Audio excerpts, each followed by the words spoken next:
Weer eens goeiemôre. Baie dankie vir die geleentheid dat ek weer het om saam met u te kan wees vanoggend. En dankie ook vir u wat ingeskakel is. En ek vertrou dat u vir die afgelope tyd die woord van die Here so geniet en natuurlik so opgebou en geïnspireer is deur middel van die bediening van die woord.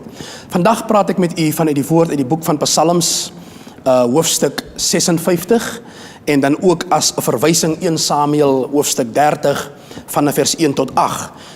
Miskien gaan ons nog nie die hele gedeelte van 1 Samuel 30 lees nie, maar ek wil spesifiek Psalm 56 aan u voorhou, en dan gaan ek net verwys na 1 Samuel hoofstuk 30, as u daarin kan bly, sal dit so goed wees. Psalm 56 wil ek vir u net vers 4 tot en met vers 5, verskoon my, en dan ook vers 12 aan u voorhou. Die woord van die Here sê in vers 4 van Psalm 56, sê hy, die dag as ek vrees, sal ek op u vertrou. Deur God sal ek sy woord prys, ek vertrou op God. Ek vrees nie. Wat kan vlees my doen? Dan sê vers 12, ek vertrou op God. Ek vrees nie, wat kan 'n mens my doen? Net tot sover die woord van die Here. Hemelse Vader, ons dankie vir u woord. Die opening van u woord, dit bring lig en dit maak die eenvoudiges verstandig. Ek bely vanoggend my afhanklikheid teenoor u, en ek vertrou dat u die Here so deur middel van u woord en deur middel van u gees, so elkeen Here wat ingeskakel is vanoggend, sal seën met die bediening van die woord, en hulle ook so sal oplig en uitlig uit elke omstandighede vandag, in Jesus wonderlike naam. Amen en amen. Ek praat met u op die gedagte in Psalm 56, waar die skrywer praat rondom hierdie vrese. Dawid is die man wat praat rondom dit wat in sy lewe op 'n stadium gebeur. Ek wil vir u vanoggend sê dat wanneer ons na die psalms kyk, dan moet u verstaan dat die psalms is 'n samestelling, 'n samevoeging van verskillende skrywers.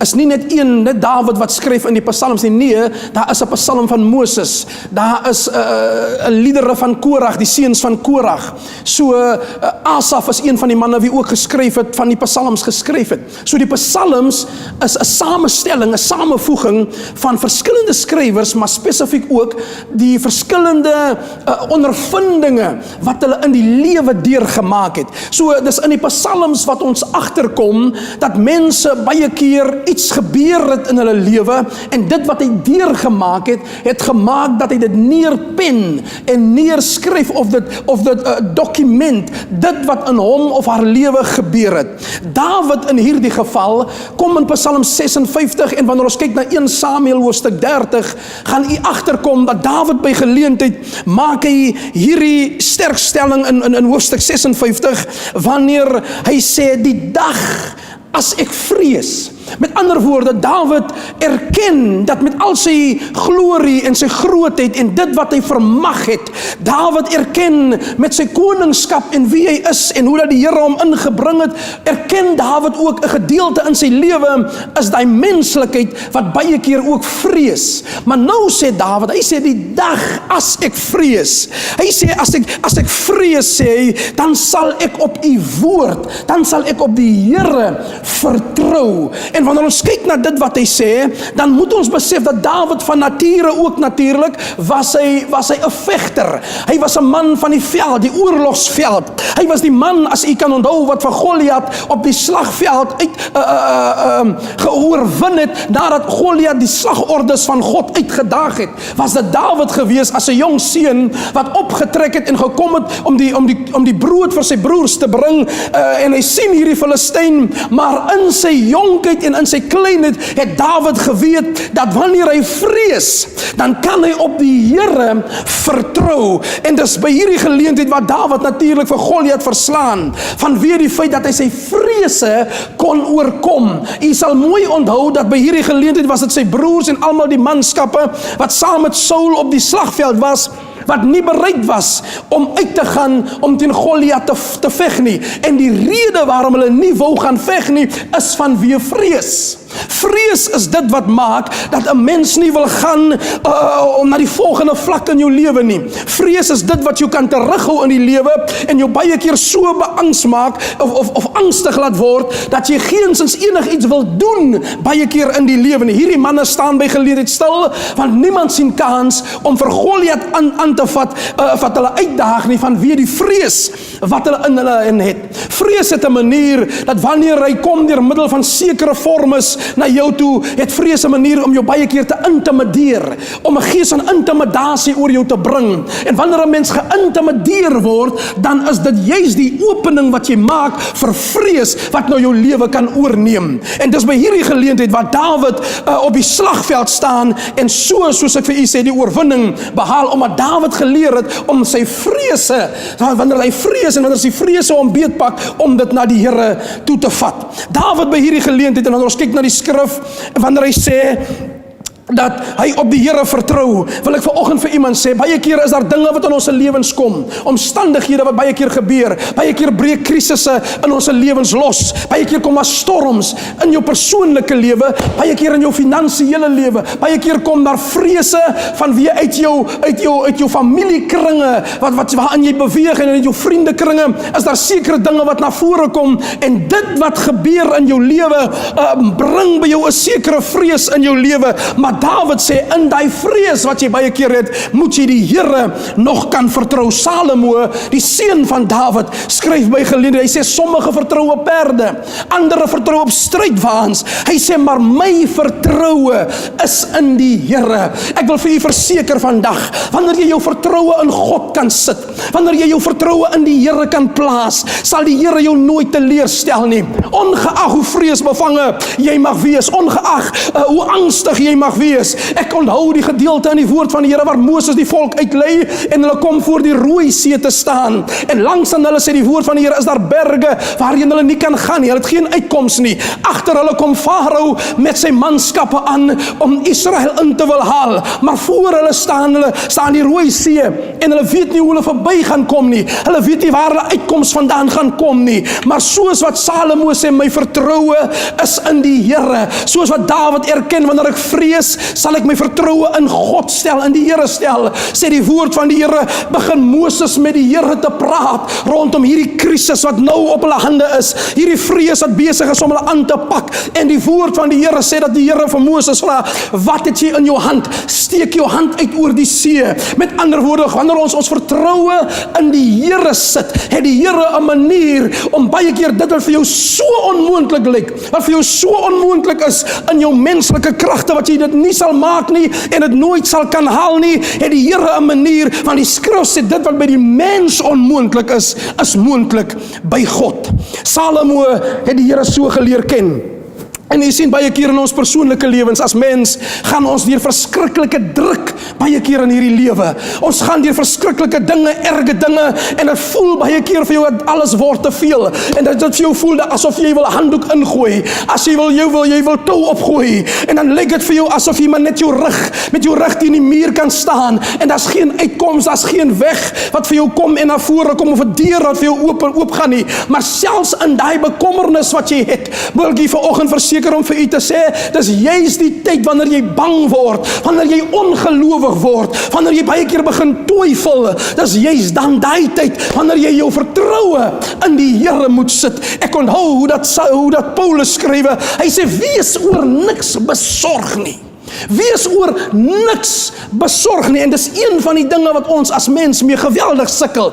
Die sorge van die lewe. Ons is besig om die Kerstyd binne te gaan. Mense begin so besorgd is oor hoe gaan ek hier deurkom? Hoe gaan ek dit kan maak? Hoe gaan ek by dit kan uitkom? Die sorge van die lewe. Maar Paulus sê, wees oor niks besorg nie. Hy sê, maar laat jou begeertes deur gebed en deur smeking met danksegging bekend word by God. Met ander woorde, dit wat jy vrees, dit wat jou kommer is, dit wat die sorg is wat jy dra, vat dit na die Here toe. Ek dink dit is een van die apostels wat skryf in die Nuwe Testament. Hy sê, werp jou kommer op my, want ek sorg vir jou. Is beter dat jy jou sorge vir die Here gee, want die Here dra sorg vir my en hy dra sorg vir u. Dawid by hierdie geleentheid staan op die slagveld.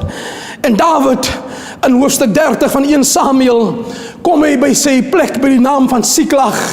Dit was die vesting waar Dawid met sy manskappe en hulle vroue en die kinders, waar hulle gevestig was. Maar terwyl hulle terugkom, sien hulle die rook opdraai oor die stad. En toe hulle Siklag binnenkom, sê die woord van die Here, het Dawid ontdek dat die plek geplunder is waar hulle woon, en dat die vroue is weggeneem, die kinders is weggeneem, en ek kan my indink hierdie hartseer wat die manne moes te beurt geval het. Ek kan my indink die emosionele toestand waarin die manskappe was, wat saam met Dawid was, wat op die slagveld was. En nou kom hulle terug en hulle ontdek die vyand het ingekom terwyl hulle nie daar was nie. Dawid in sy emosionele toestand sê die woord van die Here, en terwyl die manne hom wil blameer vir wat besig is om te gebeur, sê die woord van die Here, het Dawid homself in die Here bemoedig. Is een van die grootste uitdagings wat ek glo elke man en vrou en kind van die Here in hierdie tyd deur middel van omstandighede kan toon, om jouself te bemoedig te midde van die toestand wat jy in is, te midde van wat jy sien besig is om te gebeur of gebeur het in jou lewe, het jy nodig om jouself te bemoedig in die Here. Ek is tot alles in staat deur Christus wat my die krag gee, om te kan weet vanoggend dat God wakker is oor sy woord, dat te midde van dit wat jy nou deurgaan, wat jy nou ervaar, is daar 'n belofte van die Here wat hy gaan waarmaak in jou lewe. En die skrif is duidelik dat Dawid roep die priester nader om te by die Here te wil raadpleeg en by die Here te wil hoor, wat moet ek doen in hierdie geval? Moet ek optrek? Moet ek hierdie mense agterna sit? Want jy sien, Dawid was gewoon daaraan, hy was nie bang vir om oorlog te voer nie, maar nou het hy besef dat hulle wat so na aan hom is, jy weet, wanneer 'n mens se familie iets oorkom, wanneer jou vrou, jou man, jou kinders baie keer geraak word deur omstandighede en in iets in is, dan raak dit vir jou ook as persoon. En is in hierdie oomblik wat Dawid as die man, as die priester en as die koning van sy huis, maar so ook as koning van die volk, besluit, maar ek het die Here nodig in hierdie ding waarin ek is, om te kan weet of ek maar moet optrek. Ek wil 'n beroep doen vanoggend op elke man, ek wil 'n beroep doen met elke vader vanoggend,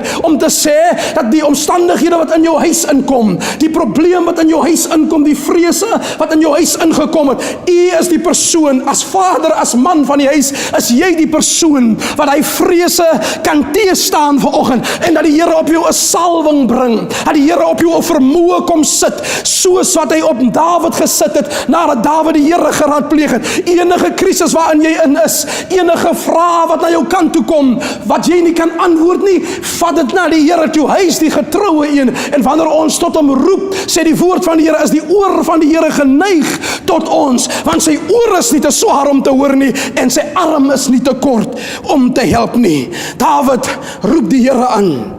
En Dawid het geweet dat God 'n manier het, as jy met die Here praat, dan praat die Here met jou. As jy met God begin kommunikeer, dan gaan die Here met jou begin kommunikeer. Ek onthou ook weer eens, as ek kyk na die woord van die Here, dan sien ek hoe dat Samuel as 'n jong seun, terwyl hy in die tempel is, sê die woord van die Here begin om met Samuel te praat, want jy sien, jy kan nie in God se teenwoordigheid kom en die Here kommunikeer nie met jou nie. Jy kan nie in sy teenwoordigheid kom en die Here praat nie met jou nie. En dit is wat ek en u nodig het. En Dawid weet, as hy tot God nader, sal die Here ook so tot hom nader. Vrees is een van die geeste elemente, as ek dit ook so kan stel, wat ons mense in hierdie dag en in hierdie tyd baie lam lê. Vrees is die ding wanneer hy kom na jou toe, en baie keer die dokter vir jou 'n diagnose oor jou gemaak het, en hy gee sy verslag oor jou, dan bring dit baie keer vrees. Dit wanneer ons baie keer by ons huis sit, en dan kom dreigbriewe deur middel van die pos na jou kant toe, bring dit vrees, dit bring 'n angstigheid by jou. Maar ek wil u vanoggend sê, vat jou vrese, vat jou kommernisse, vat dit na die Here toe. Ek wil vir u vanoggend sê, as ek vinnig kan met u praat, in die Strong's Concordance is daar 'n woord, die woordjie vrees, nommer 3372. Hulle sê in Hebreëus is dit die woordjie yare, en in Grieks is dit die woordjie yarei. Y-A-W-R-A-Y in die Grieks, Yarei. En hierdie woord in die Engels beteken dit die volgende. It means to be made afraid, om bang gemaakt te word. Dit is wat omstandighede doen. Dit is wat krisisse doen. Dit kom om jou bang te maak, to be made afraid, om bang gemaakt te word. Die volgende betekenis, sê hulle, is die woordjie dreadful. Dreadful. Met ander woorde, dis iets afskuweliks wat jy aanskou, is iets afskuweliks wat jy sien. Die volgende betekenis van die woordjie Yarei of Yare in die Hebreeus en in die Grieks Yarei, sê hulle die woordjie, it is a terrible act. Met ander woorde, 'n verskriklike daad wat jy sien wat besig is om te gebeur. Ek dink die beste voorbeeld wat ek miskien in hierdie stadium kan maak rondom vrees, Yarei, to be made afraid, om bang gemaakt te word, om iets afskuweliks te sien, om 'n verskriklike daad waar te neem, is miskien die 9/11 gebeure. Ek dink dis die beste voorbeeld wat ek kan maak vanoggend, om vir iemand te laat verstaan, as ons kyk na dit wat gebeur het, dan was dit uit en uit die vyand se plan, die vyand se strategie, om soveel vrees by mense in te boesem, dat deur middel van hierdie daad, hierdie verskriklike daad, Yarei, a terrible act, 'n verskriklike daad, 'n afskuwelike daad te kan verrig, maar dit wat jy waarneem, bring soveel vrees in die wêreld, dat aan die einde van die dag die wêreld besluit het, omdat die vyand se plan was, om die wêreld by 'n plek te bring en 'n punt te bring, waar ons voel, ons kan nie meer gaan werk nie, waar ons voel, ons het nie nodig om meer te vlieg nie, vanweë die vrees wat hy ingeboesem het. En dit is die vlak van aanval van die vyand ten opsigte van die kerk van die Here en die familie van God in hierdie tyd. Ek wil vir u verseker vandag, en ek wil vir u sê, soos wat Dawid gesê het, die dag as ek vrees, sal ek op die Here vertrou. Begin weer jou vertroue in God te sit. Want jy sien, die woord van die Here sê ook, beskryf Paulus, hy sê, God het jou nie gegee 'n gees van vreesagtigheid nie, maar van liefde, van krag en van selfbeheersing. So met ander woorde, as daar vrees in my is, as daar bekommernisse in my is oor die lewe van vandag, wil ek u verseker vandag, doen dit wat die skrif sê, en bely natuurlik vandag ook die woord van die Here wat sê, nie 'n gees van vreesagtigheid nie, maar van liefde, van krag en van selfbeheersing. Dawid natuurlik, ek is besig om klaar te maak, en Dawid natuurlik gaan op en hy trek op teen die vyand. Sy stad is afgebrand, die vrouens is weggeneem, die kinders is weggeneem, hulle is almal geontvoer en weggevat van die stad af. En terwyl Dawid begin roep na die Here, antwoord die Here hom om vir hom te sê, trek op, ek gee die oorwinning in jou hande. Jy sien, baie keer dan wil jy omstandighede maak dat ons moet gaan sit. Omstandighede wil maak dat jy jou een kant in 'n hoekie alleen gaan vassement, en jy moet jouself bejammer vir dit wat in jou lewe gebeur het. Almal van ons gaan deur dinge baie keer in ons lewe, maar het gaan van u afhang of u gaan toelaat dat die situasie, dat die krisis, dat die omstandighede waarin jy is, het gaan van u afhang of u gaan toelaat dat dit u een kant gaan terugsit, of u spoed in die lewe en in die Here gaan vertraag en gaan belemmer. Dawid is die man wat geweet het dat die Here het 'n manier om vir hom deur te kom. Daarom kan hy uittrek, want Dawid onthou dat toe hy die dag teen die beer gebeklei het, was dit die Here wat vir hom die oorwinning gegee het. Die dag toe hy teen die leeu gebeklei het, was dit die Here wat vir hom die oorwinning gegee het. Dis Dawid wat sê, die Here is my herder, ek kom niks kort nie. In die gesig van omstandighede waar hy niks sien nie, almal is weg, maar hy sien die stad afgebrand, bely hy nog om te sê, ek kom niks kort nie. Dis Dawid wat uitroep, hy sê, die Here is my rots, die Here is my bergvesting, die Here is my sterkte, vir wie sal ek vrees? Wat kan 'n mens aan my doen? Dit wat in jou lewe besig is om te gebeur, is maar net 'n omstandighede wat die vyand gebruik om die vrees by jou in te boesem, sodat jy nie meer jou vertroue in God kan stel nie. Om God te vertrou beteken om jou geloof in jou krisis te behou. Geloof is 'n vaste vertroue op die dinge wat ons hoop. 'n bewys sê die woord van die Here van dit wat ons nie sien nie. Hy wat tot God gaan, soos wat Dawid gegaan het, hy wat tot God gaan moet glo dat hy is en dat hy 'n beloner is van die wat hom soek. Halleluja. Hierdie Dawid sê by geleentheid, hy sê, al gaan ek deur 'n dal, al gaan ek deur 'n dal van dood skaduwee, ek sal geen onheil vrees nie, want U is met my, U stok en U staf, sê hy, die vertroos my. Daar is vertroosting in hierdie tyd. Daar is 'n oomblik in die lewe wat die Here bring, te midde van die krisis, te midde van die seer, te midde van die teleurstelling, te midde van die pyn. Moet U vandag weet dat dit die Here is wat met U is. Dit is waarom Jesus gesê het, ek sal jou nie begewe en ek sal jou nooit verlaat nie. God is met U in jou krisis, in jou omstandighede, in daai ding wat soveel vrees by jou wil inboesem en vrees by jou wil bring, is die Here in dit. In daai verslag wat die dokter dalk oor jou gemaak het en vir jou gegee het. Ek dink dis Jesaja wat sê, wie het geglo wat aan hom verkondig is? So aan die einde van die dag is dit my plig, U se plig, om te kan weet, ons kan net doen dit presies wat die Here in sy woord en deur middel van sy woord vir ek en U sê. Mag U bemoedig wees, mag U versterk word in hierdie tyd, en as daar kommer is, as daar vrese is, as daar enige angs in U lewe is, moet U vanoggend weet dat die Here is die een tot wie U kan nader. Nader tot my en ek sal tot jou nader. God is die een wat so betrokke in jou lewe is en wil wees. Ons kan hom nie uitsluit nie. Ons kan hom nie een kant toe stoot nie, maar laat hom in hierdie dag toe. Laat hom in hierdie week en hierdie maand wat voorlê. Laat die Here toe om deel te wees van u lewe en die Here seën vir u. Ek sluit af deur net 'n gebed vir u te kan doen ook vanoggend. Hemelse Vader, ons dank u vanoggend vir die geleesde woord. Ons dank u vir die bediening van u woord. Die gebed van my hart is vanoggend vir elke persoon wat vanoggend na hierdie program kyk, Here, dat u so in die harte van elke man en elke vrou sal werk. Spreek deur middel van u woord en Here, doen 'n wonder soos u gedoen het in die lewe van Dawid, dat u so vir iemand, Here, ook sal deurkom op 'n kragtige wyse. Ek spreek en ek verklaar oorwinnings in hulle lewe, oor elke situasie in hulle lewe, omstandighede wat hulle pad langs gekom het. Bid ek vanmôre in Jesus naam dat u die familie sal seën, dat u, Here, ouers, Here, se harte weer sal koppel met hulle kinders en ook so kinders se harte sal koppel met hulle ouers, Here. Ek bid dit vanmôre in Jesus naam. Ek bid vir die liggaam van die Here, die kerk van die Here, die eklesia, die uitgeroepenes, die breë liggaam van die Here. Dat die Here so deur middel van u Gees, haleluja, so ons elkeen sal aanraak. En dankie vir die mandaat, dankie vir die opdrag van die Here, dat ons so kan bereik nasies, volke en ook tale. Seën elkeen vandag in Jesus wonderlike naam. Amen en amen.